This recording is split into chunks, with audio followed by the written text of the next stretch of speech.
Philippine Embassy sa Bangkok, Thailand mikumpirmar nga adunay usa ka Filipina ang naangol nunot sa pagpamumbang nahitabo sa maong lugar ni adtong Lunes sa gabii. Si Foreign Affairs spokesman Charles Jose niingon nga ang maong Filipina nakaangkon og hearing injuries mahitungod sa pagbuto sa bomba sa Ratchaprasong area sa maong nasod.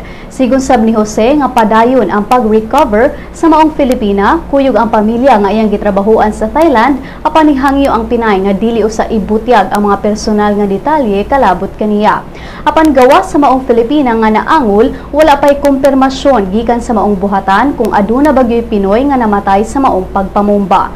Mahitungod sa panghitabo, nipagawas ang Department of Foreign Affairs og usa ka statement sa ilang website.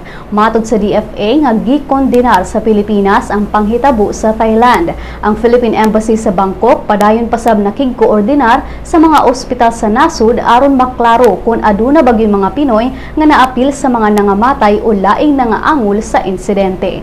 Dugang sa DFA nga giabisuhan na sab ang mga Pinoy sa Bangkok nga magpabiling kalmado ug siguraduhon ang ilang kaugalingong seguridad.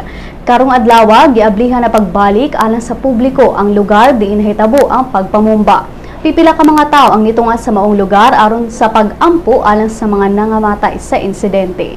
Subay sa investigasyon sa kapulisan sa Thailand, nga dako ang posibilidad nga usa ka lalaki kinsa nagsulob og yellow shirt ang nagdala og dakong backpack nga nakita sa closed-circuit television mao'y primary suspect sa pagpamumba. Sa pagkakaron, padayon pang giimbestigahan ang mga anggulo sa maong krimen.